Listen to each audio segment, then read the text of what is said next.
um prazer estar aqui com vocês. Eu estou transmitindo de uma conexão e falando da outra. A coordenadora Renata, né, e a professora Bárbara também, elas não vão estar presentes hoje, elas já tinham marcado outros compromissos e não conseguiram se livrar, mas estarei aqui com vocês hoje e espero que a gente possa ter uma reunião bem produtiva, tá? O livro que eu vou falar hoje é um livro bem denso. Eu acho que vai dar embasamento para a gente, quando a gente vai falando de imagem no futuro, a gente poder trazer o que a gente conversou nessa primeira aula. Eu vou ser bem rápido, eu tenho bastante coisa para mostrar, né? Então eu vou estar correndo, mas se vocês quiserem me interromper durante a minha fala aí, também não se sintam acanhados, tá? A minha ideia é expor em 1 hora e 10, mais ou menos, que a gente tem aqui, depois a gente abrir para debater. Mas se vocês quiserem falar enquanto eu estou apresentando, não tem problema, tá bom? O livro, ele é um tanto desafiador, porque os primeiros capítulos dele são muito densos e os autores fazem muitas citações a outros autores. Na verdade, eles colocam nas páginas, né, todo o arcabouço teórico que rege a semiótica e embasam o capítulo 11, que é o capítulo onde eles realmente chegam com a sua proposta, que é o cerne desse livro, certo? Então, eu vou começar com uma citação do Walter Benjamin, falando que o analfabeto futuro, disse alguém, não será aquele que não souber ler e escrever, e sim aquele que não souber ler uma fotografia. Eu costumo falar isso para meus alunos de introdução à fotografia, que hoje, ainda mais, cada dia mais, né, você tem que saber interpretar as imagens em todas as suas nuances, e se você quiser trabalhar com fotografia, quiser efetivamente ser um escritor visual, você tem que dominar essas nuances e entender o significado, certo? Então, essa é uma área que me interessa bastante, por ser fotógrafo profissional e professor de fotografia do IDP. Então, eu me interesso bastante por entender toda essa mecânica que é a construção dos significados através da imagem. E nesse livro até a gente fala um pouquinho sobre a ciência cognitiva e como a gente percebe essa imagem e transforma isso dentro da gente, certo? Então, no capítulo 1, os autores falam sobre a imagem como representação visual e mental. Sendo que, na verdade, para resumir, basicamente, você tem a ideia da imagem visual, que é o que você está efetivamente vendo, ou que é passível de ser visto, como uma pintura, como a própria realidade à sua frente, certo? Essa imagem visual. E aí entra realmente o estudo da ciência semiótica, né? Então você vê fotografias e pinturas, e a imagem mental, que aí são as imaginações, visões, aquilo que ocorre na sua mente, certo? E aí quem estuda isso seria mais a ciência cognitiva, certo? E os autores falam o seguinte, não existe uma ciência que unifique tudo, como história da arte, teorias antropológicas, sociológicas, psicológicas da arte, crítica da arte, estudos das mídias, semiótica visual, teorias da cognição, ou seja, não existe uma ciência que aborde tudo, e eles até sugerem a criação de uma, né, iconologia, etc. E aí tem uma citação que fala, não há imagens como representações visuais que não tenham surgido na mente daqueles que as produziram, do mesmo modo que não há imagens mentais que não tenham alguma origem no mundo concreto dos objetos visuais. E eles falam isso para falar que essas coisas são muito próximas, tanto a ciência cognitiva quanto a semiótica. Então a gente precisa de uma ciência global para estudar tudo, porque hoje o estudo da imagem é uma empreitada individual, você que tem que estudar um pouquinho de cada coisa aqui, construir a sua própria, seu próprio arcabouço, né? Mas você não tem uma ciência que estude tudo, certo? Eu vou resumir bastante os capítulos assim, mas no 11 a gente detalha, alguns a gente vai detalhar. No capítulo 2, ele fala sobre a semiótica da imagem, e esse é um capítulo super pesado, porque ele tenta confrontar as teorias e fundamentar uma ciência geral da imagem e tal. Só que, o que acontece? Eu simplifiquei aqui. Então, para quem nunca viu sobre semiótica, ou para quem não lembra o que é, eu vou resumir para vocês muito rapidamente. Semiótica é a ciência que estuda os signos. Beleza, mas o que são signos? Signo é aquilo é uma coisa que representa outra coisa, certo? Então, tudo que é uma coisa e representa outra coisa é um signo, certo? Então, se a gente pega a tríade persiana, a gente tem o objeto propriamente dito, né? O sapato, digamos assim, o sapato é o objeto. O signo seria a fotografia desse sapato, ou seja, aquela fotografia do sapato representa o sapato. Então, esse é o signo. E a imagem mental é o que a gente vê na nossa mente quando a gente pensa em sapato, certo? Então, basicamente, você tem essa organização aí dentro da tríade da semiótica, né? E aí, Peirce coloca nomes um pouco mais técnicos para a gente entender isso aí. Ele chama de o signo, ele chama de representamen, e a imagem mental que ocorre na mente de interpretamen, certo? Quando a gente pega o signo e a gente também cria uma tríade do signo, a gente tem 3 tipos de signos. A gente tem o signo icônico, que é aquele que tem uma relação de semelhança com o objeto, certo? Então, por exemplo, uma fotografia, ela é um signo icônico, porque a foto do sapato tem uma relação de semelhança com o sapato. Ou até mesmo, por exemplo, o mouse de computador, ele tem uma relação icônica com o mouse. Ele parece um ratinho, certo? Então, por isso que ele chama mouse, né? Já os signos indiciais são aqueles signos que têm uma relação de indício ou rastro. Por exemplo, fumaça é um signo indicial de que tem fogo. O chão molhado é um signo indicial que houve chuva, certo? Então, toda vez que você tem uma relação indicial ou de rastro, você tem um signo indicial. E o simbólico é aquela abstração convencionada. Então, por exemplo, as palavras, as letras, são uma abstração, são desenhos abstratos, mas que se convencionou que são palavras. Então, eles simbolizam outra coisa. A palavra árvore é uma abstração convencionada que remete à imagem mental de árvore, certo? Então, basicamente, são esses os 3 tipos de signos que existem. Eu acabei de explicar semiótica para vocês. Se vocês quiserem, vocês podem fechar essa reunião aqui e a gente já acabou, brincadeira. Vamos lá, né? Mas basicamente semiótica é isso aqui. E eu tento simplificar porque toda vez que eu lia, eles falam muito, aprofundam, e assim, não existe uma abordagem tão direta, né? Como eu não venho do meio acadêmico, como eu sou fotógrafo e empresário, eu vou realmente tentar destrinchar esse livro aqui com aplicações mais práticas do que a gente está estudando, tá bom? Então, para exemplificar aqui, se a gente olha essa fotografia dessa pizza aqui, a fotografia em si é um signo icônico da pizza que foi fotografada, certo? Então, existiu uma pizza lá, e aí agora existe a fotografia. Essa fotografia, ela representa aquela pizza, certo? Então, ela é um signo icônico. Agora, nós temos também essas farinhas jogadas aí, certo? Esse ambiente, essas folhinhas não colocadas ali na pizza e tal, isso são signos indiciais de que essa pizza é fresca. Ela está sendo feita naquele local ali, certo? Os ingredientes como os queijos ali, etc. Tudo isso são signos indiciais de que essa pizza tem esses ingredientes, certo?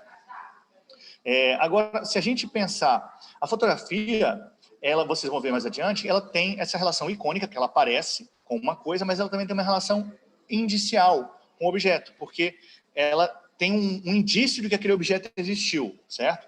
Agora, também existe uma relação simbólica para alguns tipos de fotografia. Por exemplo, essa mesma fotografia, por ser de publicidade, uma fotografia publicitária, ela tem uma relação simbólica. Por quê? Quando você vê a imagem dessa pizza e você pede uma pizza, você não está esperando receber exatamente essa pizza, certo? Você está esperando receber uma pizza parecida com essa.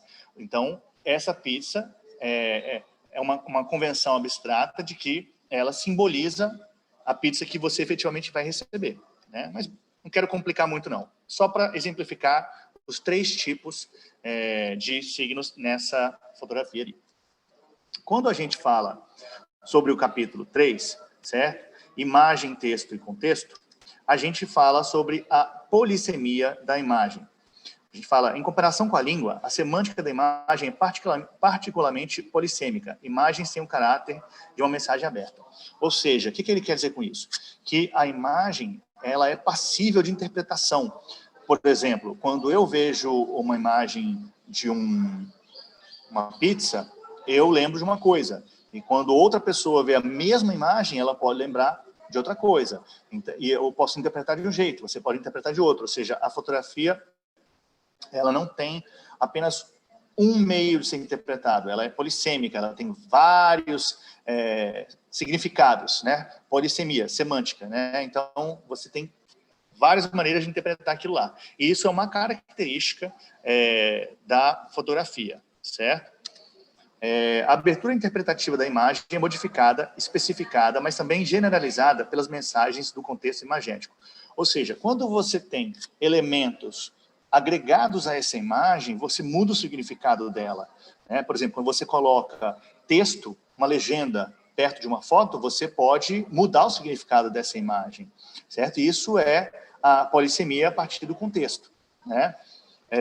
Então, por exemplo, ele cita 3 tipos, né? A redundância, a informatividade e a contradição. E eu vou explicar cada um deles aqui. Por exemplo, se a gente fala de redundância, é quando a gente tem um texto falando a mesma coisa que a imagem. Então, eu estou trazendo para vocês aqui um exemplo, vou explicar. Eu estou fazendo umas imagens para uma campanha que vai sair ainda, e a gente trabalha com esboços dessa imagem no processo, certo? Então, o que eu vou mostrar para vocês aqui é um esboço que eu recebi de uma pessoa que está trabalhando comigo. Esse esboço não tem nada a ver com o que vai ser no final, certo? A frase, inclusive, não vai ser essa, mas, no caso, ele tinha colocado essa frase aqui para a gente falar de uma marcação, ele estava marcando um layout, certo? Então, ele estava exemplificando isso aqui. Mas a frase não está pronta ainda, a pessoa que está fazendo a frase, ela não terminou. Então, isso aqui é um rascunho do rascunho, mas é só para exemplificar a redundância, certo? Alterando o contexto da imagem. Então, por exemplo, a gente tem aqui, né, todo brasileiro tem uma casa na cabeça, e aí ela está com uma casa na cabeça. Né? Então, aqui eu tenho o texto falando a mesma coisa do que a campanha. Então, a foto não vai ser essa, que é uma marcação tosca, a gente está trabalhando, vai ficar mais ou menos parecido com isso aqui, sem o texto, vai ter outro texto, outra logomarca, mas a gente ainda está trabalhando nessas imagens aqui. E a imagem da esquerda é apenas uma fusão de 2 imagens fotográficas, 3, porque os coqueiros também estão separados, e a imagem da direita é uma fotografia com uma casa gerada no computador. Ela é uma imagem feita em 3D, digamos assim, certo? Então, uma fusão, e também as imagens dos coqueiros. Então, uma fusão de 3 imagens aí, sendo que 2 são fotografias e uma é computação gráfica, certo? Você também pode ter a informatividade, ou seja, quando você tem um sentido complementar, quando você tem, por exemplo, uma legenda numa foto jornalística. Você tem aqui, por exemplo, o exemplo desse ensaio Country Doctor, do Eugene Smith. Foi o primeiro ensaio mais famoso, assim, digamos, do fotojornalismo, quando os fotógrafos ainda tinham muito poder antes do nascimento da televisão, e você tinha as revistas ilustradas, como a Life Magazine, a Time Magazine, quer dizer, depois a Veja aqui no Brasil, etc. Então, os fotojornalistas tinham um poder muito grande que se desfez, certo? Então, o Eugene Smith foi o primeiro a publicar esse ensaio na Time Magazine, e ele mudou um pouco a maneira como o público americano percebia tudo, porque a Time Magazine queria colocar uma visão que ela tinha com relação à política contrária do governo, e soltou esse ensaio para tentar alterar a opinião pública, certo? Então, no caso aqui, a gente tem uma legenda. Mas você pode ter também uma tríade, onde você tem o texto impresso, que o jornalista escreve, você tem as fotos e tem as legendas das fotos. E tudo isso tem uma relação de complementaridade, certo? Então, aqui está o ensaio todo. Eu devo disponibilizar esse PDF em algum lugar, que a gente pode comunicar depois por e-mail para vocês. Quem quiser baixar, esses QR Codes aí ao lado são os links diretos a todo o material que eu estou mostrando aqui e que está disponível online, tá? Então, outro exemplo de uma relação de complementaridade é essa propaganda aqui, onde você é um anúncio, você tem uma foto à esquerda onde o senhor está olhando para baixo, triste, cabisbaixo, o clima está meio frio, então isso remete a uma ideia de solidão, de tristeza. E aí na segunda imagem, você pega a mesma imagem, apenas adiciona um cachorro, certo? Essa imagem já quer dizer outra coisa, mas quando você coloca o texto, um cachorro faz a sua vida mais feliz, adote, né, você traz um significado, um terceiro significado que se junta na sua cabeça, quase como uma gestalt, certo? Do texto e da imagem. Né? Eu também falo sobre isso quando você coloca duas fotos juntas, certo? Você cria uma ideia de sequência. É um tema que me interessa muito, inclusive eu questiono nessa apresentação aqui, poxa, por que esse livro não aprofundou um pouquinho mais sobre esse espaço que existe entre duas imagens? Por exemplo, aqui, ó, eu tenho uma foto de uma senhora no hospital. Quando eu coloco ela lado a lado com uma foto de um túmulo, a mensagem que se forma na mente da pessoa é que essa senhora morreu, certo? Então, ao alterar o contexto que circula a imagem da senhora, eu altero o seu significado, né? E é justamente esse espaço entre as duas fotografias que é uma coisa que me interessa bastante e que eu quero aprofundar os estudos, né? Um outro exemplo também, né, esse desenho aqui em forma, são letras formando o desenho do Bin Laden, se vocês conseguirem ler, está escrito Dead, Alive, né, e as letras, aqui é um exemplo bem gestáltico mesmo, onde os desenhos das letras formam o rosto do Bin Laden, né? E você tem uma relação de complementariedade, porque quando você pensa no Bin Laden morto-vivo, você pode pensar que ele está sendo procurado morto ou vivo, ou uma pergunta, se ele está morto ou se ele está vivo, né?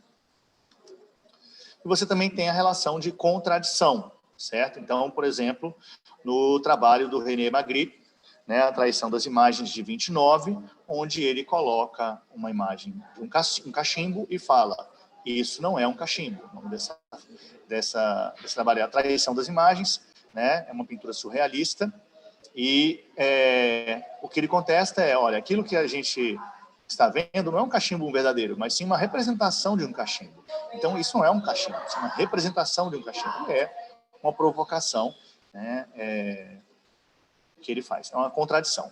Bom, no capítulo 4, os autores exploram as semelhanças e as diferenças entre palavra e imagem, indagando sobre atributos imagéticos que existem na própria palavra, assim como o seu oposto, o que a imagem tem em comum com a palavra, certo?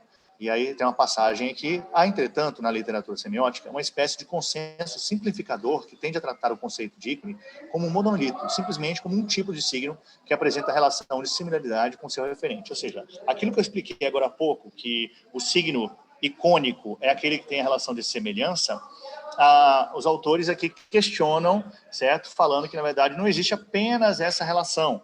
E aí eles pegam e discorrem, e eu criei aqui um quadro para falar dos tipos de ícones que eles falam aqui, certo? Mas aí, na relação da imagem com a palavra, por exemplo, você pode ter aí uma relação de semelhança, um ícone, uma relação icônica, né? Por exemplo, nas metáforas, nas analogias, certo? Que são aí representações visuais da palavra, digamos assim, certo? Então, eles falam aqui sobre alguns tipos, né? Deixa eu ver se eu leio alguma coisa aqui. Aí ele fala, né, do aspecto passivo, do aspecto ativo, ou seja, por exemplo, aspecto passivo, quando você é um cheiro, uma cor, é uma coisa que é aquilo e pronto, e simplesmente você recebe aquela relação ali de semelhança. Um aspecto ativo é quando você faz associações na sua mente, né? Eu não estou conseguindo ler aqui. Por exemplo, uma similaridade na aparência, na semelhança, né? Não, estou lendo ao contrário. Tá bem pequenininha para mim aqui, não estou conseguindo ler. Mas... Bom, por que eu estou correndo e não li aquilo lá? Porque o que interessa é o capítulo 11 e o último, digamos assim, certo? É ali que está a proposta do livro mesmo, e eu tenho bastante coisa para mostrar. Então, no capítulo 5, que é bastante interessante também, ele fala sobre a ideia de tempo e percepção com a imagem, porém ele não chega naquele espaço que eu falei, que é o espaço entre as duas imagens, né? Ele pega umas subdivisões de um outro autor, o Almond, fala, ó, a imagem fixa versus a imagem móvel, sendo que a imagem fixa, né, seria aquela escritura na pedra ali, que ela não se pode mover, a imagem móvel, desde uma fotografia que você pode portar até um filme que se move, etc.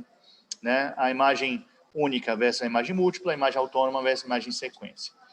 Mas, basicamente, o que é interessante sobre esse capítulo aqui é quando ele fala sobre o tempo intrínseco, o extrínseco e o intersticial, certo? Sendo que o intrínseco, o tempo intrínseco da imagem, é aquele tempo que, por exemplo, quando você faz uma foto nos anos 20 do século 20, por exemplo, você tem o estilo daquela foto, as vestimentas, o aparato tecnológico. Então, aquela imagem, ela tem um tempo intrínseco nela que data aquela imagem, certo?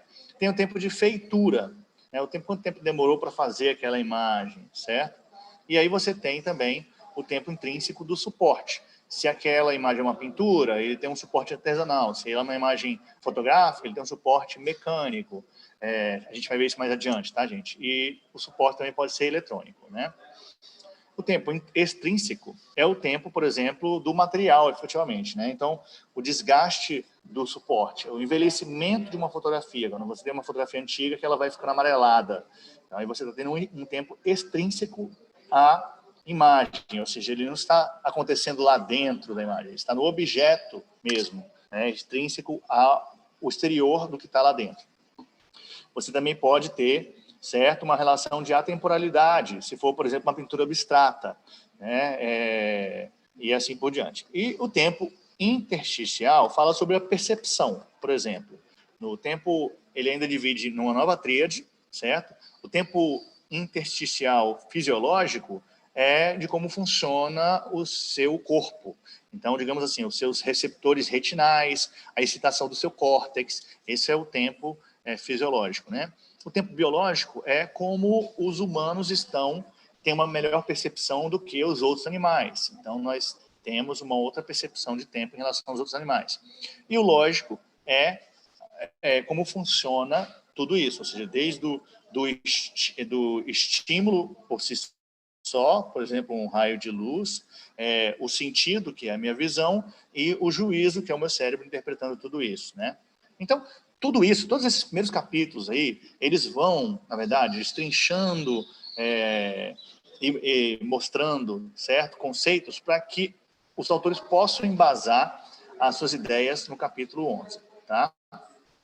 Então, novamente, eu mostro essa imagem aqui porque eu coloquei uma nota aqui para eu falar para vocês, que é o tempo da história narrativa, né? Eu gostaria de ter visto o livro falar mais sobre o tempo entre duas fotos, tempo das construções fílmicas, digamos assim, que isso existe no cinema, né? Você tem, além da imagem em movimento, você tem a mudança de cenas, e uma cena após a outra, você no final tem a construção fílmica que dá uma noção de tempo, que pode ser um dia, podem ser anos, etc. Certo? Esse é o tempo narrativo. E aí eu gostaria, e coloco aqui, para quem tiver interesse, né? Estou procurando textos que falem justamente sobre essa relação entre duas fotografias, esse tempo narrativo entre duas fotos. Né? É uma nota mental minha para precisar ter sobre a semiótica da justaposição de imagens. No capítulo 6, ele começa a fazer um paralelo entre a computação gráfica, certo? E a música. E aí ele fala, a questão do tempo como passagem, sucessividade, evanescência, não pertence à lógica da visualidade, mas sim à lógica da narrativa, que é eminentemente verbal, e muito mais especialmente a lógica da música, que se constitui no território onde o tempo reina soberano. Então, por exemplo, ele começa a fazer esse paralelo aqui, falando que a imagem, ele está falando da imagem... computação gráfica. Que a computação gráfica, como você tem o computador, porque você tem um código, porque você tem, certo, uma lógica, né, programacional, etc., ele começa a trazer isso perto da música, certo? Uma outra passagem. E aí ele fala assim, olha, você tem, na arquitetura, por exemplo, uma ideia de tempo simultâneo. Quando você chega e vê um prédio, aquele prédio existe simultaneamente, certo? Então, se você está andando no jardim, você pode... A entrada da casa, a casa, os quartos... Você tem uma ideia de passagem de tempo, mas tudo aquilo existe simultaneamente, né? Numa pintura também, ela existe simultaneamente, tudo que está ali representado. No cinema e na música, aí você já tem um tempo narrativo, sequencial. A sequência é que dá a noção de tempo, certo? E aí, ele mantém aqui, né? A partir do cinema, então, com vídeo e agora com computação gráfica, os processos visuais, ao se inseminarem cada vez mais de tempo, adensando sua dinamicidade, estão ficando cada vez mais parecidos com a música, certo? Essa ideia narrativa. Eu, inclusive, numa aula que eu falo sobre o ensaio fotográfico, eu falo sobre ritmo, eu falo sobre o arco narrativo da história, e eu tenho alguns alunos que são músicos, e eles já me falaram que é a mesma coisa, o arco da música. Por exemplo, você tem um primeiro movimento, onde você chama a atenção, onde você dá a introdução e coloca, digamos assim, o problema. Você tem o crescendo, que são uma série de conflitos e resoluções que vão levando o seu espectador ao ápice, né, onde é o clímax, e aí depois você tem a conclusão, né? Então esse arco musical, ele também é repetido na estrutura narrativa, tanto da jornada do herói, por exemplo, quanto na montagem de ensaios fotográficos, né? É em razão disso que as imagens pós-fotográficas, que são as imagens de computação gráfica, tá? A gente vai ver isso daqui a pouco, são justamente aquelas que se libertam do trinômio olho, mediação, registro, saltando para um novo trinômio inaugurado pela imagem gerada por computador, cérebro, programa, expressão. Sensível, servindo esse novo trinômio como modelo para caracterizar tanto a música quanto a imagem. Ou seja, na música você tem o cérebro, instrumento, né, digamos assim, a sua voz, ou um instrumento musical, e a expressão, né? E aí, na fotografia, você tem o olho, a câmera fotográfica e o registro.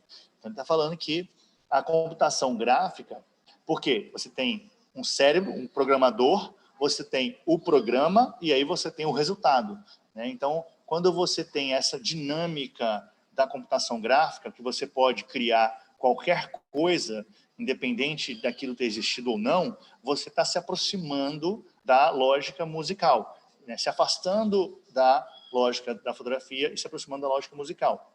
Uma coisa que a gente vai ver também, quando ele falar no capítulo 11, é que essas mudanças, elas não são rupturas, digamos assim, elas são mudanças que vão acontecendo simultaneamente e a gente não tem uma fronteira muito clara, né? Então, o nascimento da computação gráfica não necessariamente rompe com a fotografia, elas coexistem. A gente vai ver, a pintura não deixou de existir, elas coexistem. E isso é o que cria o motivo desse livro aqui, a gente estudar essas três possibilidades aí, certo? No capítulo 7, é um capítulo complementar ao capítulo 2, e aí aqui ele faz um panorama dos precursores, das abordagens principais e alguns tópicos da semiótica da pintura, certo? Então, não tem algo relevante, é mais embasando o argumento que ele vai ter lá na frente, certo? No capítulo 8, ele também está embasando o próximo capítulo, mas tem algumas coisas interessantes aqui, né? Que a especificidade da semiótica na fotografia é que ela, ao mesmo tempo que ela é icônica, ou seja, ela representa uma relação de semelhança com o objeto fotografado, ela também é indexical, ou seja, ela mostra, é um rastro de que aquele objeto existiu, é um rastro daquele objeto, né? Então, a fotografia a especificidade da semiótica dela é que ela, o signo fotográfico, tem essas duas tipologias aí simultaneamente. Em algumas, como a foto daquela pizza lá, quando é utilizada para publicidade, você pode ter as três tipologias simultâneas. Você pode ter o simbólico também. Além do icônico e indexical, você pode ter o simbólico, né? Então, ó, eu falo aqui, né? E aí, uma outra coisa que ele fala, que eu não trouxe a nota para o lugar certo. Ele fala que é o seguinte, olha, a imagem não é real, ela é arbitrária, né? Porque ela é polissêmica, ou seja, o fato dela poder ser interpretada de diversas maneiras, algumas pessoas falam que ela não pode ser considerada uma representação da realidade, justamente por porque ela tem várias interpretações. E uma outra coisa que ele fala também é que a percepção da foto tem aspectos culturais. Por exemplo, se você mostra uma fotografia para uma criança, ela não necessariamente entende que aquilo é uma representação de algo que existe, né? Ela tem que aprender aquilo. Tanto que o autor fala de algumas passagens que estudiosos levaram fotografias para sociedades totalmente isoladas, que nunca tinham visto uma fotografia, e as pessoas ficavam tentando ver atrás da fotografia e entender o que era aquilo ali, certo? Então, culturalmente, a gente tem que aprender a enxergar. Tem, por exemplo, animais também. Às vezes, tem gatos e cachorros que aprendem a assistir TV, mas tem gatos e cachorros que você liga a TV, eles não entendem que aquilo é representação da realidade, né? Isso é muito interessante também, né? Então, aqui eu falando da especificidade, né, da semiótica da fotografia, que a fotografia, diferente da pintura, ela tem uma relação icônica e, ao mesmo tempo, indexical. E essa relação indexical que, às vezes, faz com que as pessoas percebam a fotografia como uma representação da realidade, sabe? Né?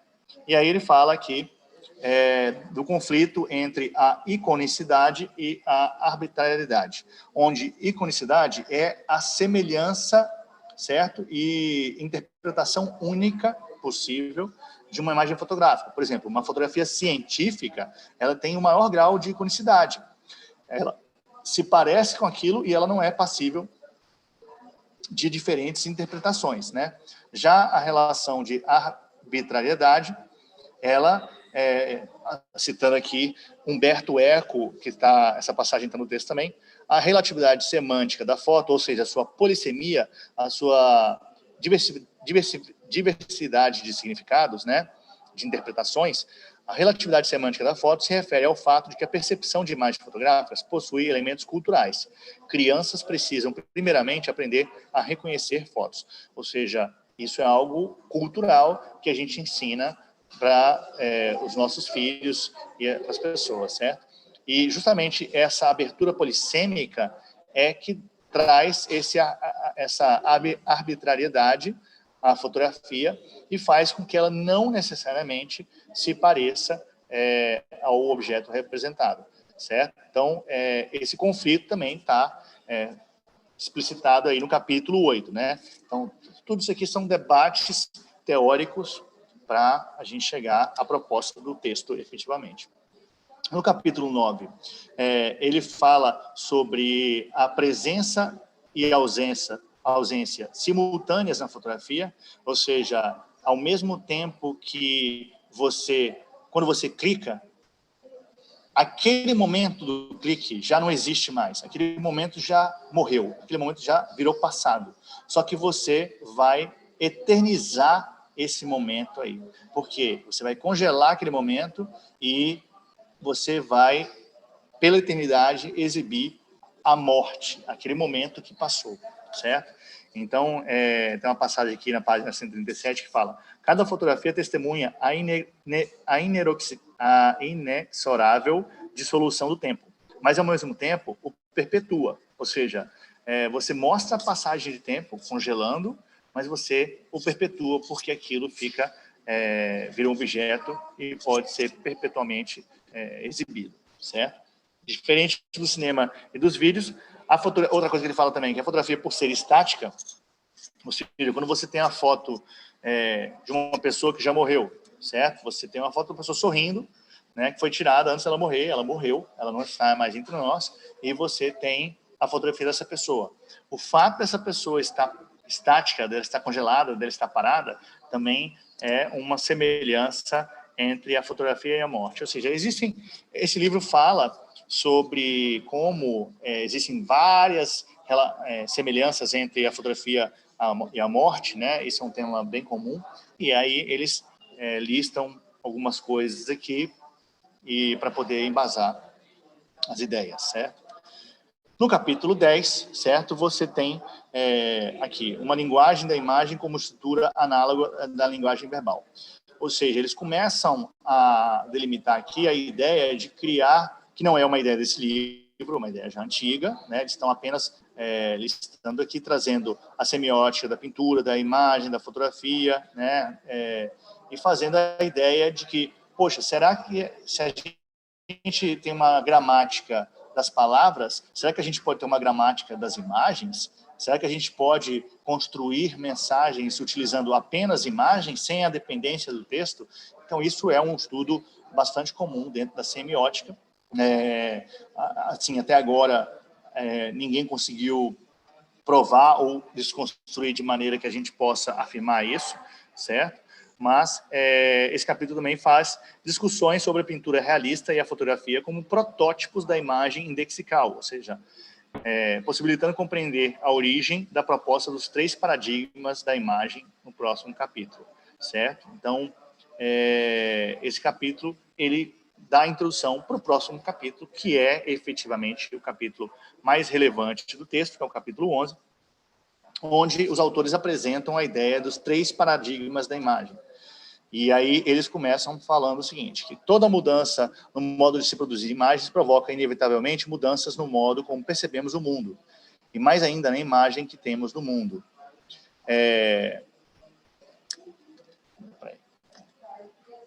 Então, por exemplo, os paradigmas da imagem são o pré-fotográfico, onde você tem aí as imagens nas pedras, o desenho e a pintura. O fotográfico, onde você tem a fotografia, o cinema, a TV e a holografia. E o pós-fotográfico, onde você tem imagens 100% feitas por computação. No primeiro, você tem processos artesanais de criação da imagem. No segundo, você tem processos automáticos de criação da imagem. E no terceiro, você tem processos matemáticos de criação da imagem. Certo? E aí, eles começam a falar sobre desmontando essa ideia desses 3 paradigmas, certo? Então, com relação, eles constroem tabelas de comparação entre os meios de produção, por exemplo, certo? Deixa eu ver se eu consigo aumentar para mim aqui. Eu vou aumentar só um pouquinho a tela aqui, que eu vou conseguir enxergar o que eu estou mostrando para vocês. Então, por exemplo, o meio de produção no pré-fotográfico, você tem uma expressão da visão através da sua mão, certo? Usando as suas mãos. Você tem processos artesanais de criação da imagem, suporte matérico, ou seja, você precisa ter um suporte como uma tela, uma pedra, alguma coisa. Instrumentos são a extensão da sua mão, pincel, etc. É um processo monádico, onde você tem apenas o ser humano produzindo aquilo ali. Você tem uma fusão do sujeito, objeto e fonte, certo? Onde você, na verdade, a imagem é resultado dessa fusão entre o pintor, certo? O objeto e o que ele está vendo, né? Ou o que ele está se inspirando. E a imagem, ela é incompleta, ela é inacabada, né? Já no processo fotográfico, você tem a autonomia da visão via próteses ópticas. Você tem processo automático de captação da imagem. Suporte químico ou eletromagnético. Você pode ter um papel fotográfico ou um computador para gravar essas imagens. Técnicas óticas de formação da imagem. Você vai, né, em vez das mãos, você vai usar lentes e etc. E você tem um processo diádico, o homem e a máquina. São 2, não é apenas o homem. Você tem uma colisão ótica entre a luz que emana do objeto e o suporte que vai receber aquela imagem. E você tem uma imagem que é um corte. É aquela imagem que cortou aquele momento e fixou aquilo para sempre.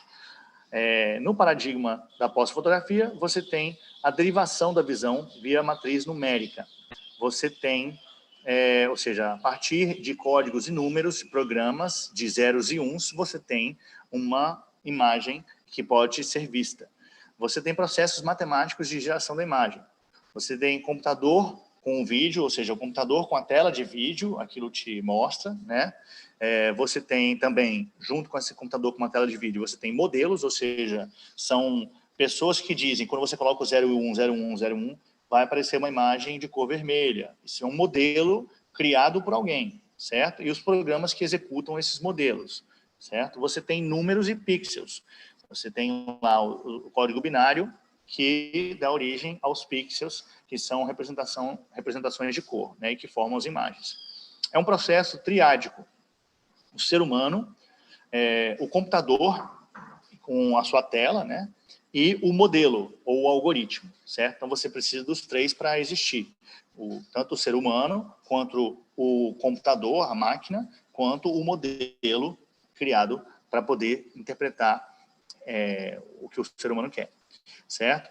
Modelos de instruções, modelos de visualização, pixels na tela. Você tem essas três coisas aqui. E você tem a ideia de virtualidade e simulação. Aquilo lá não necessariamente existiu, certo? E você pode simular uma realidade.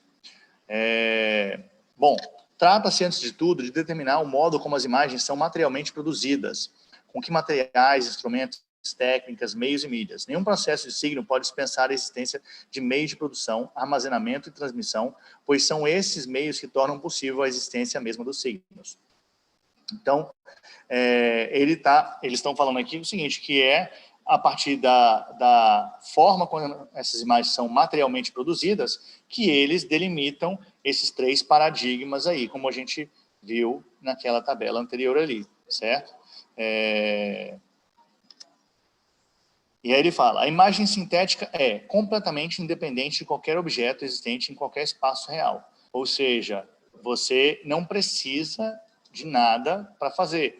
Você pode se inspirar na realidade? Pode, mas você pode também fazer uma imagem tridimensional sem nenhuma referência a um objeto que existe e sem necessariamente ter qualquer tipo de objeto. Você não precisa de tinta para fazer essa imagem, certo? Você não precisa de suporte para registrar essa imagem, além da tela do computador. Ele até faz uma ressalva sobre isso. Você não precisa que o objeto retratado nessa imagem tenha existido, como é na fotografia, certo? Então, você é completamente independente. E aí, eu exemplifico aqui com um trabalho que a gente fez na empresa, um trabalho publicitário, uma propaganda, mas a gente fez isso aqui totalmente em 3D, imitando bonequinhos de massinha. A gente tinha a opção de fazer em massinha, não tinha fácil um artista que fizesse massinha aqui em Brasília, também demoraria muito tempo, é muito mais rápido fazer isso aqui no computador, né? E não dá para vocês verem aí, mas a gente fez, inclusive, impressão das nossas impressões digitais nos cabelos dos personagens para parecer que isso aqui realmente foi feito à mão. Ou seja, a gente colocou um signo inicial da impressão digital na computação gráfica aqui para deixar um rastro, digamos assim, como se isso tivesse sido feito realmente por um ser humano. Manualmente falando, artesanalmente, eu quis dizer, certo? E aí, tem uma passagem que foi muito rápida, está até errado o título aqui, não é o capítulo 3, é o capítulo 11, mas que eles falam aqui sobre a ideia de inteligência visual e inteligência artificial. Eu vou ler essa passagem aqui. O computador, apesar de também ser uma máquina, é uma máquina de tipo diferente da máquina fotográfica. Peraí, tem uma coisinha na frente aqui. O computador, apesar de também ser uma máquina, é uma máquina de tipo diferente da máquina fotográfica, que atua sobre uma realidade física. É uma máquina especial, que age sobre um substrato simbólico, a informação.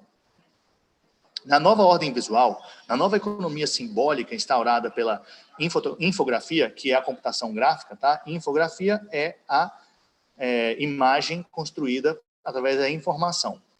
O agente de produção não é mais um artista que deixa na superfície de um suporte a marca de sua subjetividade e de sua habilidade. Nem é um sujeito que age sobre o real e que pode transmutá-lo através de uma máquina. Mas se trata agora, antes de tudo, de um programador cuja inteligência visual se realiza na interação e complementariedade com os poderes da inteligência artificial. E por que eu ressaltei isso aqui? Porque eu bato muito na tecla da importância da gente desenvolver essa inteligência visual, da gente entender os aspectos da imagem, da gente entender como escrever imagens além de ler, certo? E foi interessante ver essa passagem justamente com esse termo aqui, de ver como a inteligência artificial em breve vai estar produzindo essas imagens. E se a gente não se atentar a saber o que está sendo feito, ou a forma como é feito, ou as nuances semióticas dessas imagens, nós vamos ser mais facilmente manipulados, certo? Então, é de suma importância que a gente entenda isso. A primeira passagem desse texto fala dos analfabetos visuais, certo? E eu costumo falar que quem não estuda imagem, como a gente não ensinar essas nuances da imagem, a gente vai estar criando pessoas que são analfabetos visuais, como eu era até pouco tempo atrás, até 2013, quando eu fiz minha pós, e que eu comecei a aprofundar meus estudos em semiótica, apesar de já ser fotógrafo profissional desde 2005, ou seja, eu já trabalhava com isso, eu já produzia conteúdo, já criava imagens, mas eu considero que eu comecei a ser alfabetizado visualmente mesmo na minha pós-graduação, onde eu comecei a aprofundar os estudos sobre isso. Tá? A contribuição inestimável do computador está em seu poder de colocar os modelos à prova, sem necessitar submetê-los às experiências reais. Ou seja, o método científico, você precisa ter hipóteses, testar essas hipóteses para você chegar a conclusões, certo? Isso precisa que você realize experimentos no meio físico, real, digamos assim. E com o computador, você tem a ideia de modelo, certo? Você tem um modelo ali que você quer testar e você faz uma simulação, certo? Isso parece muito simples, mas é muito legal quando você imagina os desdobramentos disso, certo? E uma coisa que eu vou mostrar daqui a pouco, a gente vai ver um trailer sobre aquele filme Matrix, certo? Que fala sobre o simulacro, né? E é muito interessante, porque cria-se uma realidade totalmente simulada, mas no começo do filme eles falam que tentaram fazer um mundo perfeito, um modelo perfeito, digamos assim, mas o ser humano não se adaptava e a Matrix ela quebrava. Então eles tiveram que criar um modelo imperfeito, mais parecido à nossa realidade humana, para rodar essa simulação de forma que ela conseguisse se sustentar durante bastante tempo, né? Então, tem uma outra passagem aqui, uma citação também do Arlindo Machado no livro, que fala: a moderna ciência da computação denomina modelo um sistema matemático que procura colocar em operação propriedades de um sistema representado, ou seja, né, ele imita a realidade. O modelo é, portanto, uma abstração formal, e tal como passível de ser manipulado, transformado e recomposto em combinações infinitas, que visa funcionar como uma réplica computacional da estrutura, do comportamento ou das propriedades de um fenômeno real ou imaginário. A simulação, por sua vez, consiste basicamente numa experimentação simbólica do modelo, né? Então, aqui, vamos ver o trailer aqui. Interrompi aí, eu não sei se vocês estavam ouvindo o áudio.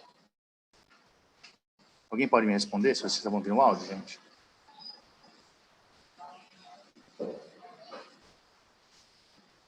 Não estava ouvindo, né? Obrigado. Obrigado, Edilson. Bom, então vamos lá, né? Depois, se vocês procurarem o trailer do filme Matrix, ele mostra bem essa coisa do modelo da simulação. Um filme interessante, estou tentando conectar um pouco dessa linha teórica, né, com uma coisa mais aplicada. É uma coisa que eu sempre tento fazer, né? Como eu não sou do meio acadêmico, estou entrando agora, etc.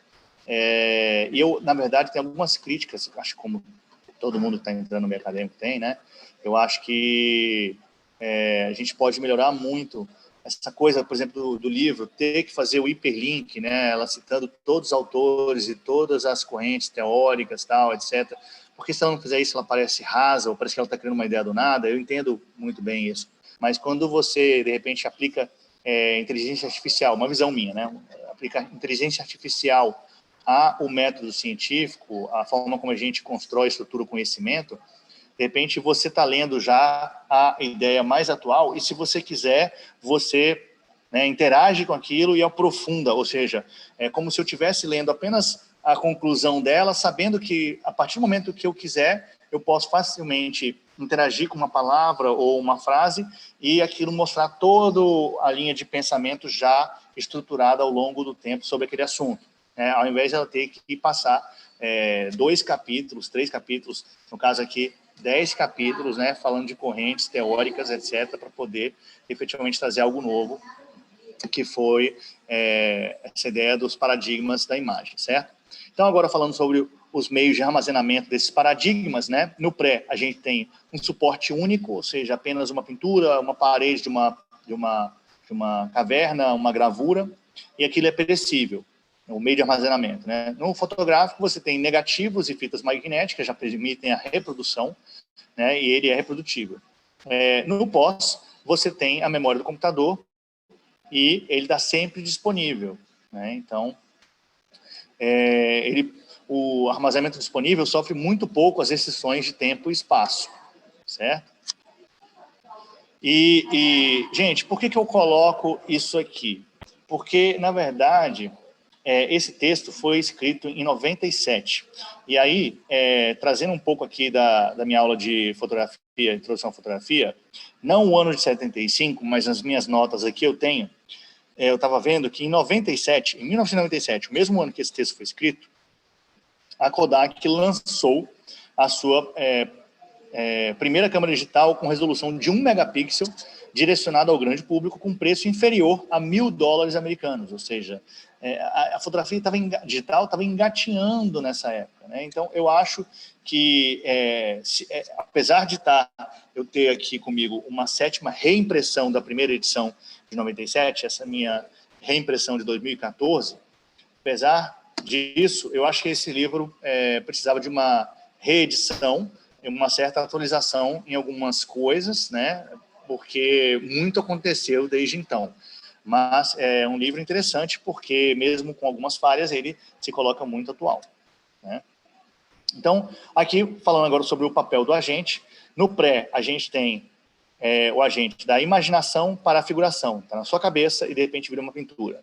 Você tem um gesto idílico, ou seja, você pode fazer aqui, é um gesto puro, você pode fazer aquilo, o que te motiva a fazer aquilo pode ser amor ou agressividade, você pinta porque você quer, né? O olhar do sujeito, né? E o sujeito como um criador, demiurgo, ou um deus, né? Então, ele cria aquilo lá, certo? Ele quer ser o criador. Tem uma passagem que fala: enquanto as imagens artesanais resultam de um gesto idílico, as imagens fotográficas decorrem de uma espécie de rapto, roubo do real. As imagens de síntese, ou as imagens geradas em computador, resultam da necessidade de agir sobre o real, necessidade essa atingida pela mediação de interações lógicas e abstratas com o computador, certo? Então, no processo fotográfico lá, você tem a percepção e a prontidão, ou seja, estou a postos ali e eu percebo alguma coisa e eu rapto aquilo, né? O olhar da câmera o ponto de vista do sujeito, né? E você tem um sujeito pulsional, movente, que está ali interagindo com a realidade. No paradigma pós-fotográfico, você tem cálculo e modelização, agir sobre o real, olhar de todos e de ninguém, porque quando você tem uma computação, uma imagem, por exemplo, em realidade virtual, você pode ter de todos e não é de ninguém, e você pode ter um sujeito manipulador ubíquo, ou seja, onipresente, universal, certo? Então, a computação gráfica, por exemplo, na ideia do filme Matrix, ela está presente em todos os lugares, ela é universal e ela manipula. A natureza da imagem, certo? As imagens artesanais são a cópia de uma aparência imaginarizada, funcionando como meio de ligação da natureza à imaginação de um sujeito. As imagens no paradigma fotográfico, menos do que as representações, são reproduções por captação e reflexo. E no paradigma pós-fotográfico, são simulações por modelização. Então, falando sobre a natureza da imagem, né? No pré você tem figurar o visível e o invisível, você tem a figuração por imitação, você tem uma imagem que é um espelho, ela apenas reflete aquilo, é uma cópia de uma aparência imaginarizada. No fotográfico, você registra o visível, você captura por conexão, ou seja, existe uma conexão entre o objeto, a fotografia, e o objeto fotografado, que estava perante a fotografia, né? Aquela relação de signo inicial. A imagem ela pode ser considerada um documento, esse indício de que aquela coisa existiu. E você tem o registro do confronto entre sujeito e mundo. No pós, você visualiza o modelo, você simula por variações de parâmetro. Você tem uma imagem matriz e você tem um substrato simbólico e um experimento, certo? Essa é a natureza da imagem. Quando você fala de imagem e a relação com o mundo, no paradigma pré-fotográfico, você tem a aparência e a miragem, certo? Ela parece ser aquilo lá, né? É uma metáfora. Você tem uma janela para o mundo, um ideal de simetria, um modelo imaginário e icônico. Você tem uma evocativa e é um símbolo. Aí tem uma passagem que fala: a imagem pré-fotográfica funciona como uma metáfora, janela para o mundo. Embora seja eminentemente monádica, ou seja, um gesto único, só precisa da pessoa, o efeito final desse tipo de imagem é, ao fim e ao cabo, simbólico. A imagem fantásmica, ela visa ao ocultamento da separação intransponível entre imagem e mundo. O paradigma fotográfico, por sua vez, funciona como uma imitação, uma metonímia, que ele fala. Nesse tipo de imagem, o ícone reina soberano. Já o paradigma pós-fotográfico funciona sob o signo das metamorfoses, porta de entrada para o mundo virtual. Embora circule inteiramente dentro das abstrações simbólicas, a imagem sintética ou computacional, né, visualizável nas telas de vídeo, produz um efeito icônico tão proeminente quanto é proeminente a iconicidade da música, certo? Então, o que ele está querendo dizer aqui é que, mesmo ela sendo uma abstração simbólica, ela tem um efeito icônico muito forte, né? Então, a imagem e o mundo, no paradigma fotográfico, duplo e emanação, metonímia ou imitação, biunívoca, ideal de conexão, modelo físico, sombra, índice, né? Então, você tem aqui a pré é um símbolo, o fotográfico é um índice e a pós ela é icônica. Você tem a simulação, a metamorfose, virtual, a ideia de autonomia, modelo simbólico, ascética, certo? Bom, então, por exemplo, né, aqui, essa campanha que a gente fez para o Balcony, né, onde a gente fez como se o Drink tivesse fazendo um splash e esse splash formasse notas musicais. O que a gente está mostrando aqui é que tem música e bebida. Mas, efetivamente, a gente não tem como fazer isso em fotografia, ou seja, não tem como jogar uma azeitona ali dentro do martini e, de repente, você tem uma nota musical, certo? Os meios de transmissão. Né? No pré, ele é único, apenas uma pintura. Você tem templos e galerias como lugares para você ver isso, majoritariamente, né, nessa época. E você tem transporte do receptor. Você leva aquele receptor para aquela ideia. Né? No paradigma fotográfico, você tem já um meio de transmissão reprodutível. E ele se caracterizou bastante pela comunicação de massa em jornais, revistas, outdoor e telas. E no pós, você tem aquilo disponível a qualquer momento, certo?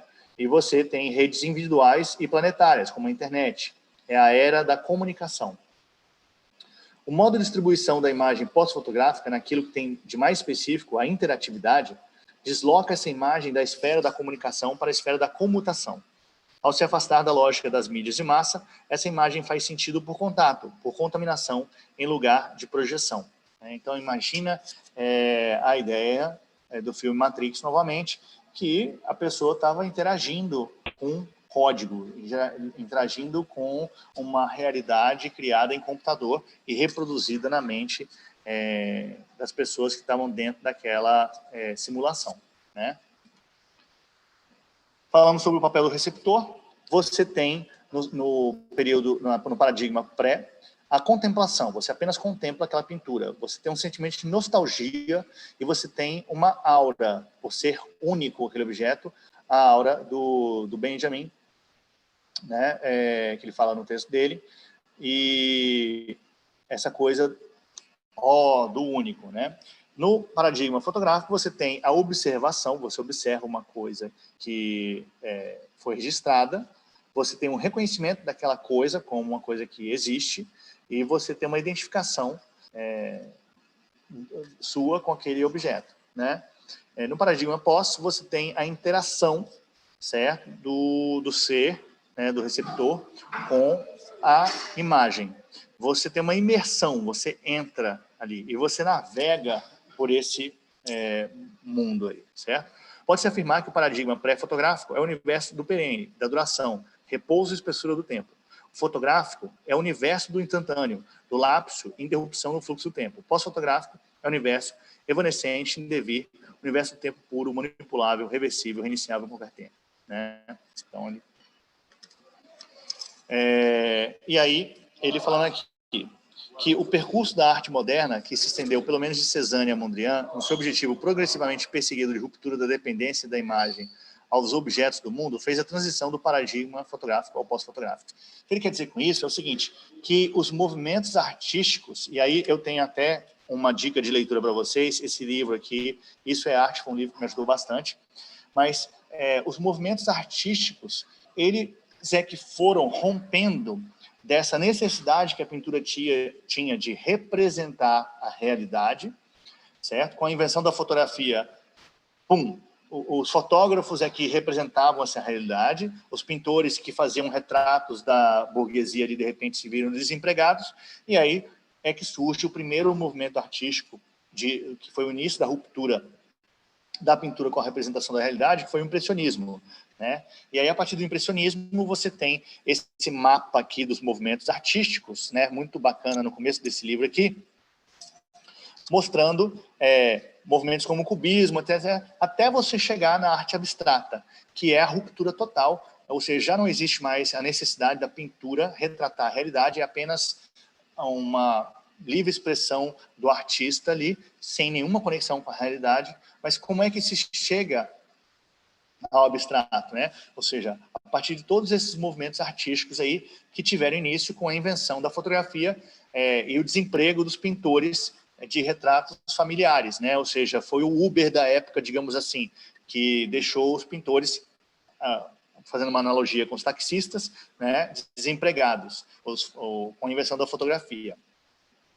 Essa ruptura da necessidade da imagem estar representando a realidade, é que ele está falando aqui, que é o paralelo que ele faz com a computação gráfica, né? Ou seja, esse universo de pensamento foi criado na pintura, foi como se eles estivessem vendo o futuro.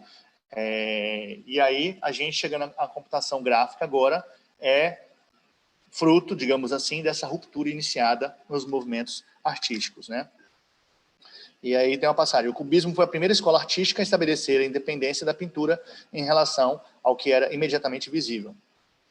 O texto, ele tem, nesse capítulo 11, né, uma passagem muito interessante que fala de todos esses movimentos artísticos. E ela só não foi tão densa para mim, porque eu já tinha estudado bastante isso, mas foi a primeira vez que eu vi alguém fazer uma síntese tão rápida e interessante sobre os movimentos artísticos e a passagem para a pintura abstrata. O movimento artístico mais fundamentalmente registrou nossa confiança na experiência sensorial direta e foi análogo à matemática pura no reino das ciências, foi a arte abstrata, que abriu o caminho para uma arte conceitual no lugar de uma arte visual. O princípio de pintar as coisas como são pensadas e não como se veem. As premissas matemáticas que conduziram os trabalhos desses artistas são, de certa forma, antevisões do mundo, do modo como a linguagem visual passou a ser produzida nos processos de síntese do computador, até o ponto de se poder afirmar que aqueles artistas estiveram preparando o terreno e a sensibilidade dos receptores para o advento da infografia, das imagens de síntese. Daí a importância de se compreender e dominar a linguagem visual, né? Porque a partir do momento que todas as imagens vão ser criadas, elas vão ter, e vão ter um aspecto icônico muito forte, né? A gente vai a gente vai manipular ou vai ser manipulado. Ou seja, se a gente dominar isso, a gente vai manipular. Se a gente não dominar ou não souber o que está sendo feito com a gente vai ser manipulado, né?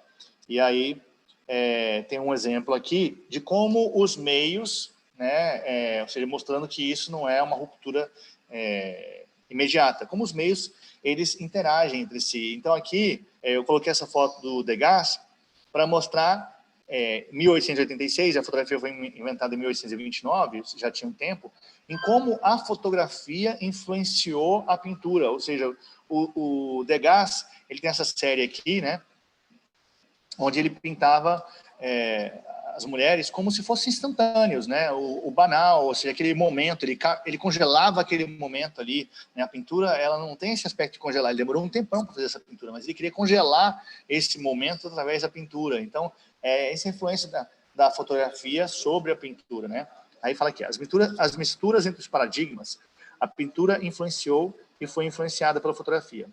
Degas, por seu lado, comparou obscuramente a visão do artista da objetiva. Até o momento, o nu sempre foi representado em poses que pressupõem um público. O pintor, entretanto, pretendia simplesmente surpreender seus modelos e apresentar um documento tão congelado quanto instantâneo, um documentário antes que uma pintura em sentido estrito. E aí, falando aqui, que as misturas entre os paradigmas criam paisagens cênicas que instauram uma nova ordem perceptível e vivencial em ambientes imaginativos e críticos, capazes de regenerar a sensibilidade e o receptor para o mundo que vive. Ou seja, você trazer um novo modo de se produzir imagens, que está afirmando aqui, é que regenera essa sensibilidade do receptor para o mundo que vive. E, como eu estou falando aqui, né, de manipular ou ser manipulado. Sabendo que a gente pode ser manipulado, talvez a gente fique mais sensível a essas imagens e estude um pouco mais para que a gente possa entendê-las melhor, né? O advento recente da fotografia eletrônica, bem como os recursos de modelação direta da imagem no computador sem auxílio da câmera, tudo isso tem causado maior impacto sobre o conceito tradicional da fotografia e promete daqui para frente introduzir mudanças substanciais tanto na prática quanto no consumo de imagens fotográficas em todas as esferas de utilização. E o paralelo que eu estou fazendo aqui, né, é com a fotografia computacional, ou seja, a invenção da computação gráfica, ou seja, da imagem 3D 100% gerada em computador, ela também já está sendo trazida para a fotografia com conceitos como fotografia computacional, como a gente vai ver ali, né? E aí eu coloco uma pergunta aqui, né, totalmente subjetiva. Será que produzir e publicar conteúdo em vídeo no TikTok não seria uma vontade de ser digitalizado e entrar na Matrix? Eu sempre falo, assim, é uma impressão que eu tenho, que tudo que guia o ser humano na hora da gente querer construir e criar tecnologia é a vontade da gente se tornar Deus. Você quer ser onipresente, quer estar em todos os lugares, por exemplo, o WhatsApp e a internet fazem a gente estar onipresente. Por exemplo, hoje mesmo não estou em Brasília e estou aqui com vocês. Vocês não estão presentes comigo aqui, mas a gente está conectado, né? Imortal e onipotente, ou seja, a tecnologia sempre vai seguir esse caminho de ser onipresente, imortal e onipotente, né? Então, o TikTok, para mim, é uma tentativa das pessoas né, se tornarem imortais, serem relembradas, etc., ficarem famosas, né? A fama, ela é, de certa forma, uma imortalidade, e também estarem onipresentes, certo? E onipotentes, porque ganhar dinheiro também, né? E aí eu mostro também uma outra parte da minha aula de introdução à fotografia, onde eu falo da invenção da fotografia computacional, né? Que a fotografia computacional nada mais é do que você superar as limitações físicas da fotografia com o advento do computador. Então, por exemplo, em 2016, quando foi lançado o iPhone 7 Plus, resolveu-se uma limitação física da fotografia de não poder desfocar o fundo de uma imagem com uma câmera de celular por conta do seu tamanho, micro, certo? Então, eles fizeram isso porque eles têm duas lentes e aí conseguem fazer uma leitura de dois pontos de vista diferentes e determinar a distância dos objetos. Sabendo a distância dos objetos, o computador tem um modelo de desfoque, ele aplica de acordo com a distância, e ele aplica esse desfoque gradualmente conforme a distância dos objetos. Então, gera-se uma imagem de fundo desfocado digitalmente, certo? Mas numa fração de segundo. Outros aspectos da fotografia computacional que a gente tem no nosso celular hoje em dia são o modo noturno, certo? A astrofotografia, celulares que já conseguem fotografar, por exemplo, a Lua, um zoom gigante, o modo retrato, né? As fotografias panorâmicas, onde a gente faz o escaneamento e cria uma imagem panorâmica. O tom de cor, certo? Quando você otimiza o tom de qualquer foto que você tirar, antes mesmo de você editar com filtros, etc. Bom, gente, E aí, chegando no capítulo 12, você tem aí a ideia do imaginário real simbólico da imagem, né? Na verdade, aqui ele está fazendo uma conexão aqui com o imaginário real e simbólico de Lacan, certo? Esqueci de colocar a passagem aqui, gente. Foi mal, não terminei esse slide aqui. Vamos para o capítulo 13. O capítulo 12 também é complementar aqui. O capítulo 13 é interessante. Alguns críticos modernos dos meios de comunicação de massa continuam a lamentar o declínio da era do discurso lógico-verbal em razão de nossa imersão atual nos meios visuais, da propaganda à tela do computador. De acordo com tal visão, a tirania da imersão pictórica dos espectadores resulta em envolvimento emocional incontrolado, sem a devida distância crítica da mensagem pictórica. As imagens podem mentir, ou seja, essa coisa, a imagem, ela emociona muito mais facilmente do que ela fala a razão como as palavras, né? E é uma das coisas que eu converso bastante na minha aula, para que a gente possa controlar esses elementos da imagem que emocionam e atuam na memória, para que a gente possa manipular o nosso espectador, já que eu sou um fotógrafo de publicidade, né? Ou no jornalismo, a gente tem que estar atento a isso, para que a gente não manipule ou não seja manipulado. Lendo aqui a passagem. Todos sabem que a correspondência fotográfica pode ser manipulada. O objeto referencial pode ser alterado na imagem, tendo seus observadores uma impressão ilusória de um objeto não existente. Esse potencial ilusório do meio foi reconhecido nos primórdios da história fotográfica. E aí também na minha aula de história eu mostro o exemplo do Oscar Regilander, que em 1857 ele apresentou uma montagem impressa feita a partir da composição de 32 fotografias em negativos de vidro, dando início à história da fusão e manipulação de imagens. Ele fotografava a pessoa e o negativo de vidro, você depois podia raspar e retirar parte da imagem fixada ali, deixando apenas a parte que você queria. Então ele pegou 32 fotos, raspou o que ele não queria, colocou um papel fotossensível num laboratório fotográfico escuro, colocou essas chapas uma em cima da outra e sensibilizou esse papel através dessas chapas de vidro, formando essa imagem aqui, apresentada em 1857, dando início à história da manipulação. É o tataravô do Photoshop, digamos assim, né? A questão da verdade ou mentira nas imagens tem um aspecto semântico, um sintático e um pragmático. De um ponto de vista semântico, uma imagem verdadeira deve ser aquela que corresponde aos fatos que representa.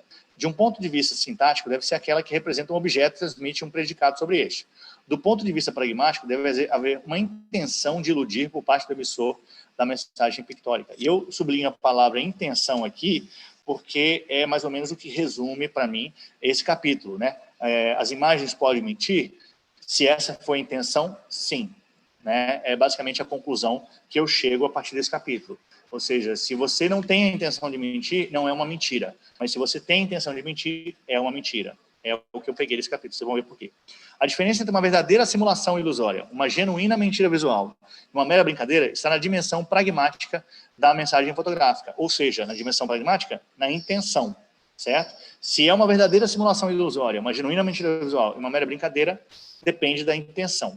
E o que é, então, uma verdadeira simulação ilusória? A publicidade é uma verdadeira simulação ilusória. A realidade virtual é uma verdadeira simulação ilusória. E a computação gráfica, CGI, né, é uma verdadeira simulação ilusória. Então, por exemplo, aqui no caso, eu tenho uma publicidade que a gente fez em computação gráfica para o Detran. Né? Todo mundo sabe que é impossível um carro sair dentro de um celular. Então, essa aqui é uma verdadeira simulação, certo? Mas, então não é uma mentira, digamos assim. Uma vez, numa palestra, eu falei, né, que os publicitários são muito mais verdadeiros que os jornalistas, porque todo mundo sabe que eles estão mentindo, enquanto os jornalistas, muitas vezes, estão ali defensores da verdade, mas a gente sabe que, na verdade, é impossível ser imparcial. Sempre alguém vai ser parcial apresentando um ponto de vista, né? Então, mais uma vez, aqui uma outra imagem que a gente fez também para um outro cliente, né, uma simulação 3D, as notas não saem voando por aí, esse instrumento também não é transparente assim, e assim por diante. O que é uma genuína mentira visual? São as falsificações intencionais, ou seja, a intenção. E aí a gente tem um problema aqui com o fotojornalismo, né, porque o fotojornalismo é, digamos assim, o único tipo de imagem que serve como, não o único, mas um dos únicos tipos de imagem que servem como documento, ou seja, ele fala no livro que ela é assertiva, ela afirma uma coisa, ela está falando isso aconteceu, isso é verdade, né? Então, porque ela pode ser verdadeira, apenas porque ela pode ser verdadeira, ela também pode ser mentirosa, certo? A publicidade, ela nunca vai poder ser verdadeira, então ela não pode mentir. Mas o jornalismo, ele afirma ser verdadeiro, então ele pode mentir. Então aqui no caso, eu mostro alguns exemplos de fotos que foram manipuladas e que deu chabu, né? Então no caso aqui, o fotógrafo pegou a expressão do soldado da primeira foto com o pai da segunda, fez uma imagem, cara, cliques que aconteceram ali uma fração de segundo, uma depois da outra. Mas porque ele fez uma composição de duas imagens, ele foi demitido né, em 2003. Aqui é uma montagem também para fins de campanha política, ou seja, fake news aqui. Pegaram uma foto da Sarah Palin, o rosto dela, e fizeram essa montagem aqui com essa foto da direita, como se, assim, né, desmerecendo ela, trazendo nudez para ela e um cara fumando atrás. Está tudo errado nessa imagem aqui para ela, né? Então, a intenção aqui realmente era afetar. Né? Ou essa montagem fotográfica que feita em 2004, onde pegaram uma imagem do senador John Kerry e da Jane Fonda, certo? Como se o John Kerry tivesse presente nesse discurso da Jane Fonda, que foi tão famoso à época aqui, né? Nos anos 70, né? E também foi descoberto que era uma montagem e aí pegou muito mal para ele. Também pode ser uma manipulação mais, digamos, sutil, apesar de não ser tão sutil, né? Como essa aqui, a diferença editorial entre a Time Magazine e a Newsweek em relação à foto da carteira de motorista do O.J. Simpson, né? Então, você já vê aqui qual é o teor editorial, tanto de uma imagem quanto da outra, de uma revista quanto da outra. Quem está pegando mais pesado, quem está tentando ser um pouco mais imparcial, digamos assim, apesar de ser impossível, né? Essa aqui também é um exemplo, uma foto onde o fotógrafo manipulou as imagens da esquerda e da direita, são mais independentes, mas ele foi demitido também. Ele só alterou aqui questão de contraste. Então, na primeira imagem, ele limpou o fundo para dar um pouco mais de dramaticidade, e nessa imagem aqui ele alterou o contraste para deixar em silhueta, e também, né, foi demitido aqui a primeira foto em 2003, da esquerda, e a segunda em 2006, e depois da segunda em 2006 ele foi demitido definitivamente. Essa imagem aqui também, né, no caso, pegou-se ali uma pequena manipulação, só se trouxe o topo da pirâmide da esquerda um pouquinho mais para a direita, para poder enquadrar na capa da revista. Foi descoberto também, deu um maior problema. E aí, nossa, falta pouco tempo aqui, deixa eu correr. Ó, um exemplo aqui, gente. Isso aqui são imagens, olha. Certo? São retratos 100% gerados em computador. Essas pessoas não existem. E esse site aqui, ó, vocês podem acessar aí, essa pessoa, thispersondoesnotexist.com. Essa pessoa não existe. Você entra no site e ele, a partir de todo um banco de imagens da internet, ele gera randomicamente uma imagem por vez ali, né?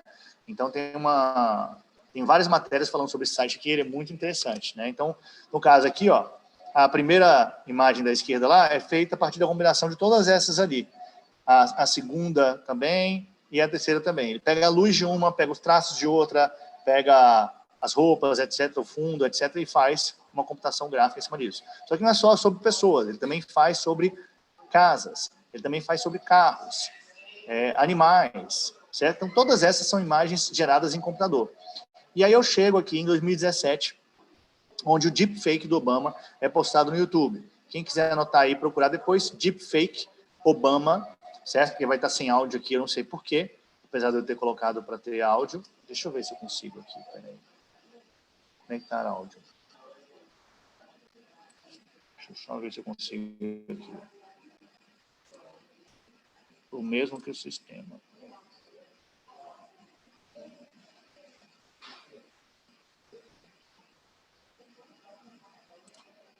Conectar áudio.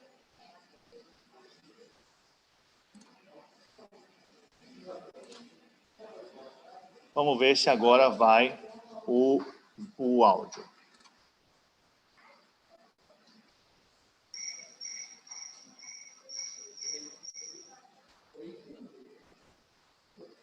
Não foi.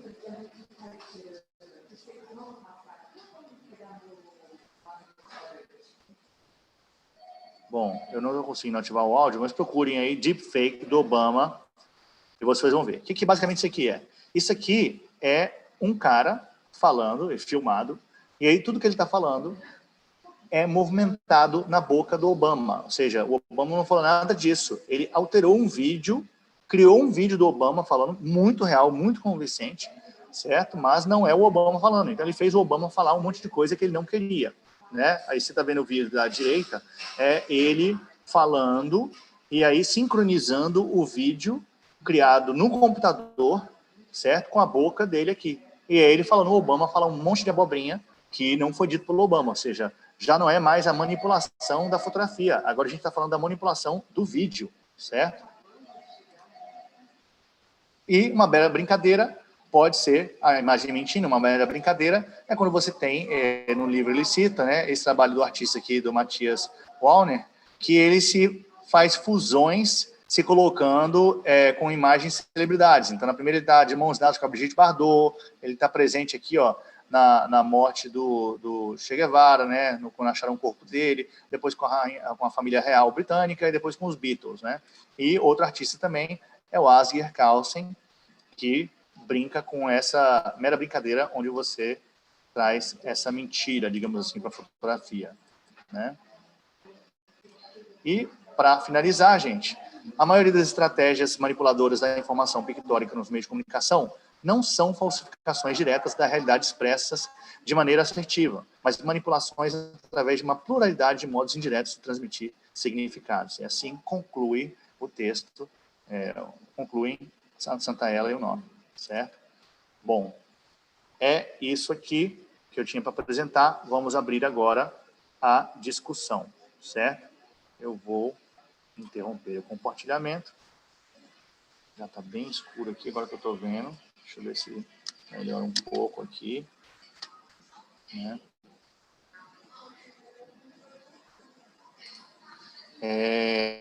Bom, estou abrindo aqui o microfone para quem quiser falar aí, certo? Se manifestar. Primeira vez que eu faço... Primeiro encontro do nosso grupo aqui, né, gente? Eu não sei se ficou muito pesado, muito chato, mas eu tentei ser o mais dinâmico possível, manter o tema interessante.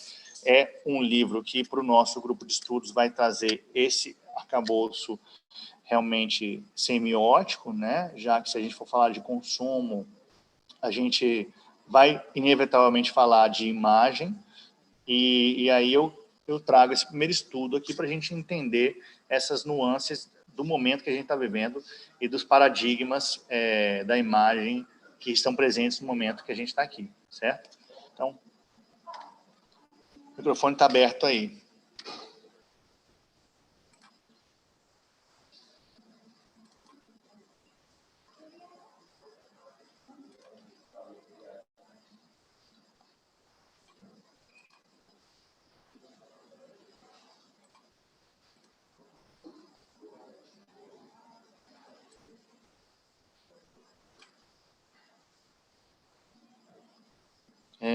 O que vocês acharam aí, gente? Deu para entender?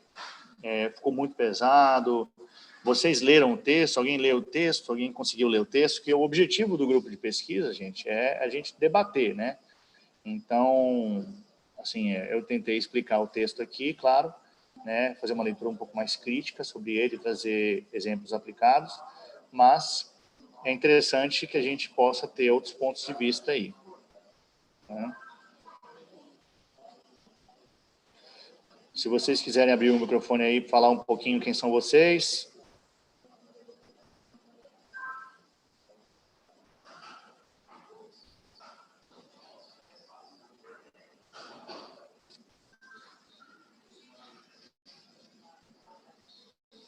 Ou quiserem falar no chat.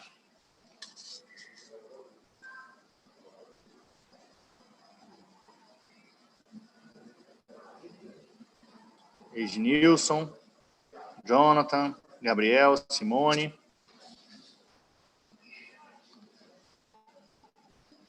Puderem me ajudar aí falando de onde vocês são, ou como chegaram até aqui, né, se vocês conseguiram ler o texto.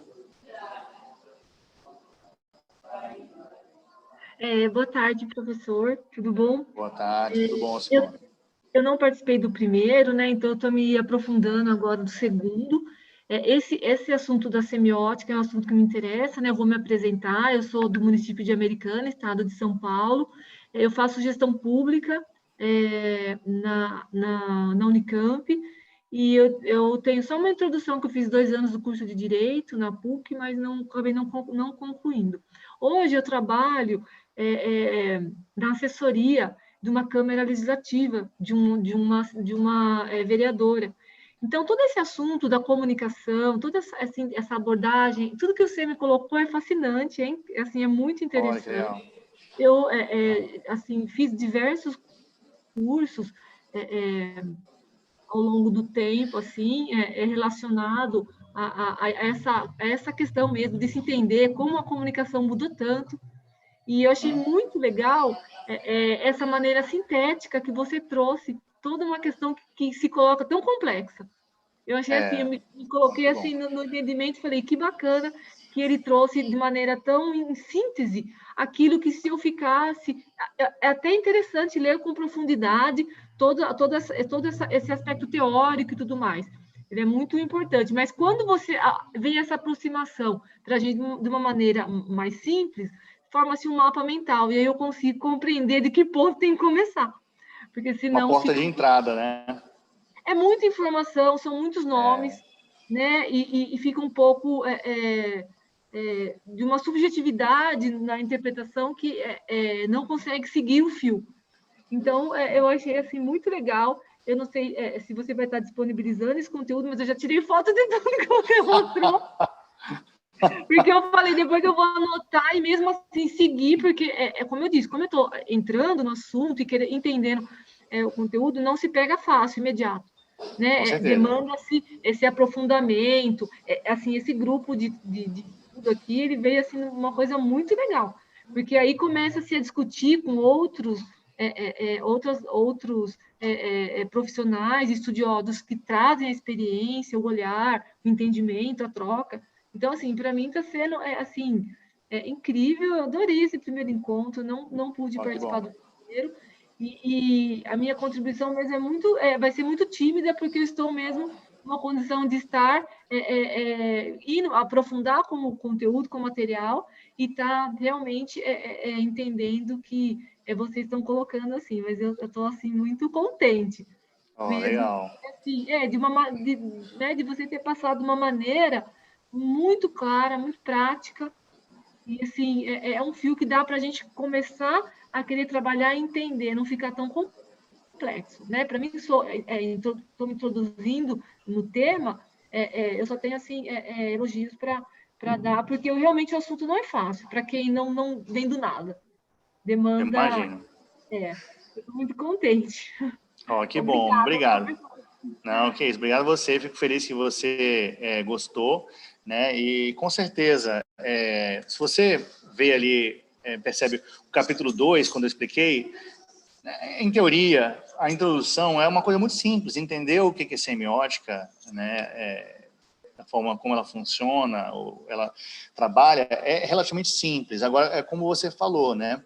É difícil, a gente começa a ler um livro desse aqui, vê um tanto de citação, etc., que é importante para esse tipo de produção de conteúdo, que é o livro, que é uma coisa estática, impressa, ou seja, não é interativa, etc., é importante que ela delimite todo esse arcabouço teórico aí para ela poder criar novas ideias. Ou seja, todo o pensamento científico é composto de forma empírica, né? Ele é construído de forma empírica, então é um em cima do outro.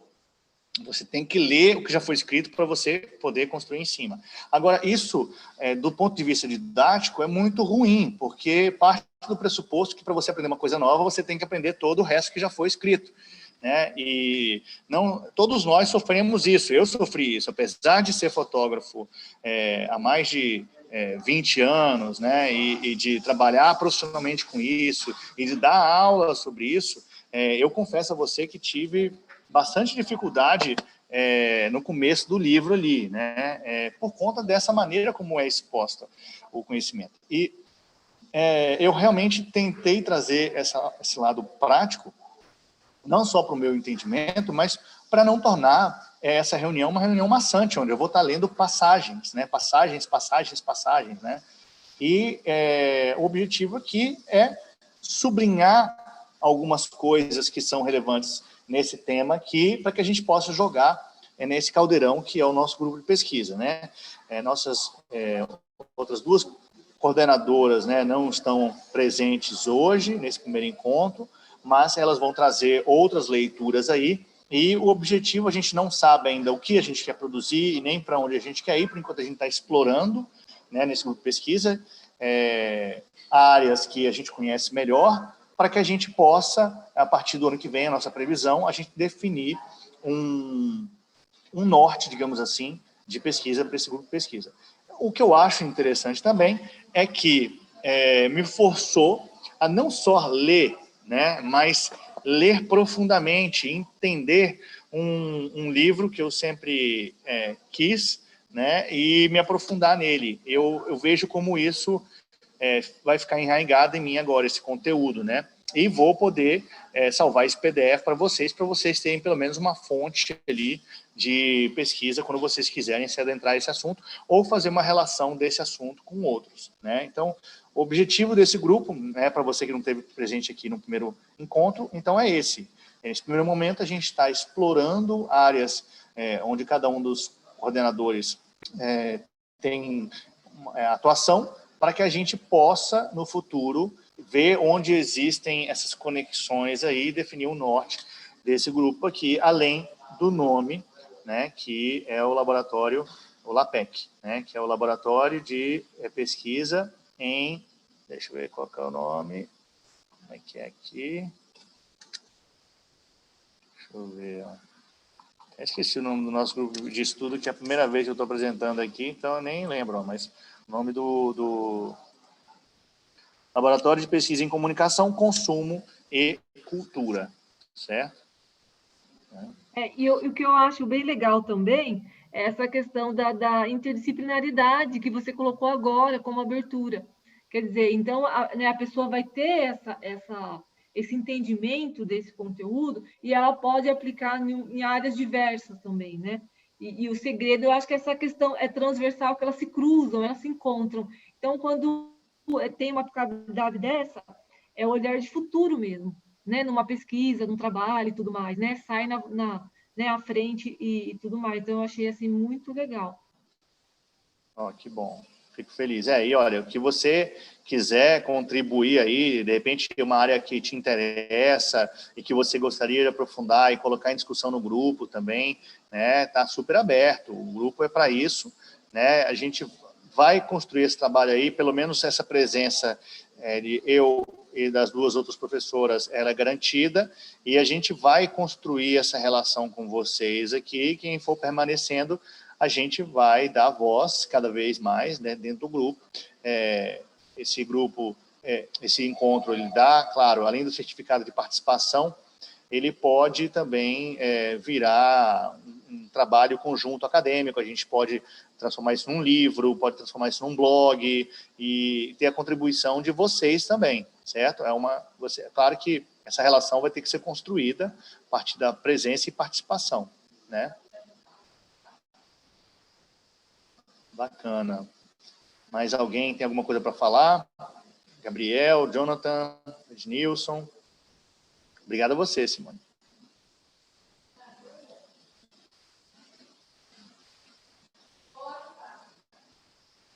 Eu corri para vocês poderem falar,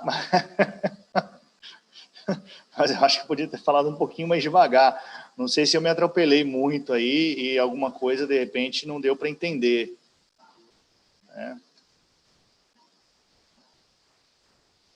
E se tem alguma dúvida, Simone, você que falou um pouquinho comigo aqui, eu vou pegar no seu pé aí, mas se você tem alguma dúvida, alguma pergunta... O que eu achei legal, né, e eu até já achei assim, quero pegar o gancho, né, que você disse no final, que a ideia realmente é aprofundar, né, a conceituação do assunto, né, a extensão da bibliografia, os debates, né, as discussões referente aos teóricos e tudo mais, trazer, às vezes, elementos práticos aí, né, das experiências aí para estudo e tudo mais, mas quem sabe, né, no ano que vem há essa possibilidade de se fazer, de repente, um e-book, né? Então, cada aluno pega um tema e faz um artigo, isso, né, vai sendo Isso. desenvolvido no decorrer dos encontros, e aí pode-se fazer, né, um artigo ligado à matemática que o aluno tem mais afinidade, cada um, e se promove aí a criação do e-book, que seria assim, muito legal,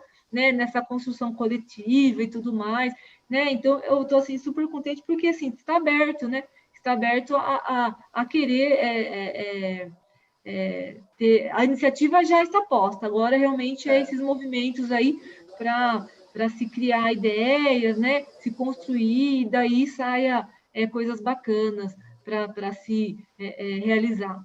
Né? Eu Com acho que cada certeza. um aí pode dar a sua contribuição aí nas experiências que tem, né? Com certeza. Ou nas coisas que querem desenvolver. E os artigos, eles podem, assim, artigos publicados, né, ajudam numa prova de títulos, né, se vocês, por exemplo, quiserem aplicar para um mestrado ou quiserem aplicar até para uma vaga pública, né, então, eles têm valor, artigos publicados têm valor, né, e é justamente isso que você falou, ou seja, ao invés do aluno já começar do zero querendo escrever um livro, ter um livro publicado, não, começa publicando artigos, né, num e-book, por exemplo, num grupo de pesquisa. A gente pode transformar isso depois num seminário e convidar alguns desses autores dos livros que a gente estuda e fazer um evento conjunto, por exemplo. Nesse evento, a gente publica um livro em conjunto. Ou seja, eu tenho alguns livros que são base teórica do meu estudo, que são originais de grupos de pesquisa e de seminários, né? Onde os pensadores se encontram e a partir daquele encontro ali você tem uma produção conjunta e uma publicação que abre espaço para pessoas que já estão consolidadas no mercado acadêmico não, na academia, e pessoas que estão namorando, digamos assim, né? Então, é muito interessante essa dinâmica do grupo de pesquisa. Além do que é uma pauta, né? Você, de repente, está em casa ali, etc., você não vai pegar um livro desse aqui e uma leitura densa dela e ler. Mas quando você tem um compromisso, né, quando você tem um encontro e você tem uma data, um prazo, digamos assim, e aí você acaba produzindo e lendo, sabe? Então, no meu caso, como eu tinha que apresentar para vocês aqui, eu tive que ler mais a fundo esse texto aqui e para mim foi muito produtivo. Espero que tenha sido para vocês também. Sim, eu acho que é um desafio assim, e motiva mesmo, porque sozinho não iria estar fazendo. Mas aí se coloca, né, naquele compromisso e acaba desenvolvendo e tendo essa troca. Eu acho que é o mais interessante, assim, a inteligência coletiva, né? Que ela é Isso. estabelecida, construída ali e acaba sendo caminhando para, né, outras possibilidades, né? Seminários, fóruns, um e-book, ou mesmo o momento de fazer essas trocas e ampliar o aprendizado. Minimamente, a gente vai ampliar o aprendizado. Só que nós temos possibilidades de aumentar para coisas mais concretas e que vão trazer um enriquecimento até maior na nossa carreira, né, profissão, na academia, né, e tudo mais. Então, oportunidade mesmo. E, assim, é a disposição, né, dos professores estarem fazendo essa troca e essas informações, e, né? Então, acho que é uma chance de ouro, assim, né, para todos nós que estamos aqui, ter esse aproveitamento, né? Acaba, para mim, até, eu vejo como uma ótima oportunidade, porque é um estudo dirigido, né, professor? Isso, Então, isso, exatamente. né, você não encontra, às vezes, facilmente na temática que você quer ali, né, e professores disponíveis e solistas e tudo mais. Então, eu vejo assim como uma grande oportunidade mesmo. Oh, que bom, fico feliz. Bacana.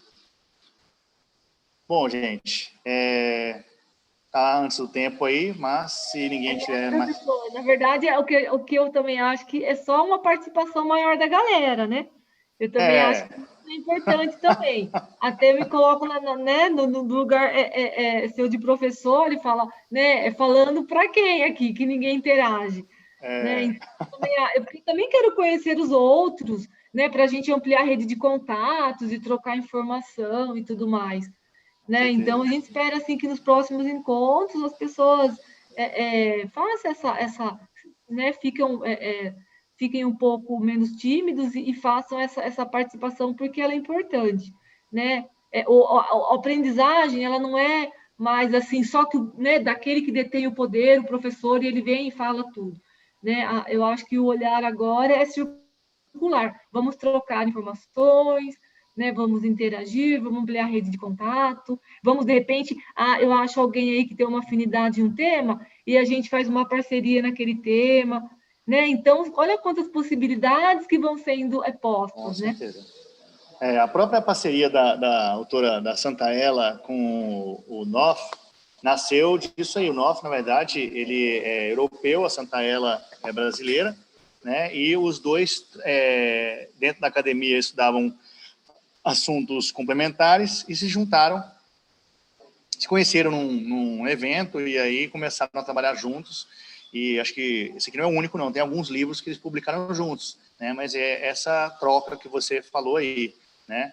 E, inclusive, essa coisa de falar para a tela do computador sem saber com quem está falando é um desafio da nossa atualidade, né? A gente tem discutido isso lá no IDP, porque realmente é muito complicado o professor falar para uma tela preta ou falar para si mesmo, né?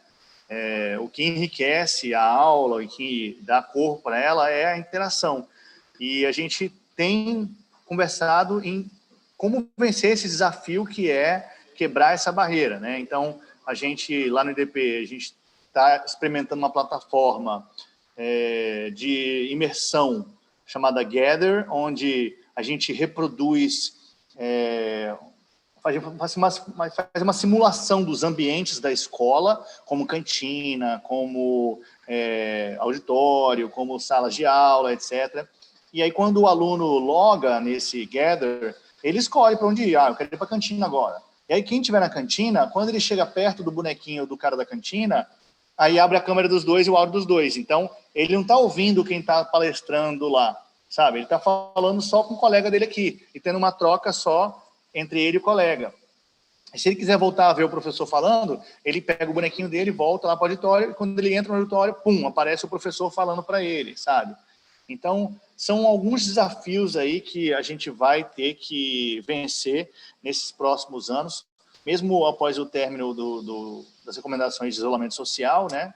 A gente provavelmente vai ter esse modelo híbrido de aprendizagem e a gente vai ter que vencer esses desafios, né? Eu acho que, inclusive, tem um livro que eu li em 2010, do Peter Diamandis, que fala sobre... como é que é o nome do livro?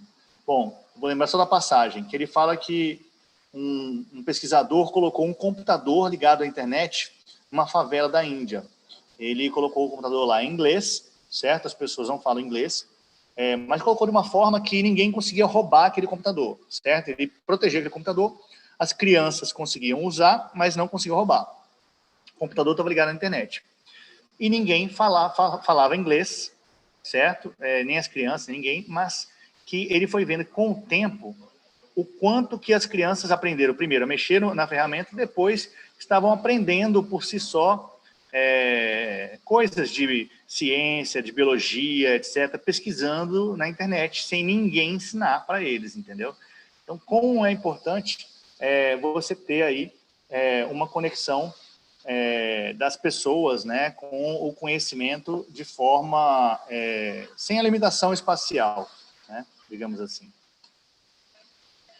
Bem bacana, professor, bem bacana. Bom, gente, legal. Como ninguém se manifestou aí, então eu agradeço aí suas colocações, sua participação, Simone, que bom que você gostou, tá? Eu vou disponibilizar esse material e a professora Renata deve enviar o link para vocês por e-mail, certo? Espero que você possa estar presente no próximo encontro, né? E que a gente possa ir construindo juntos aí esse grupo de pesquisa. Tá bom? Bom, é isso. Eu vou encerrar, então. Agradeço a participação de todos e até o próximo encontro. Obrigado.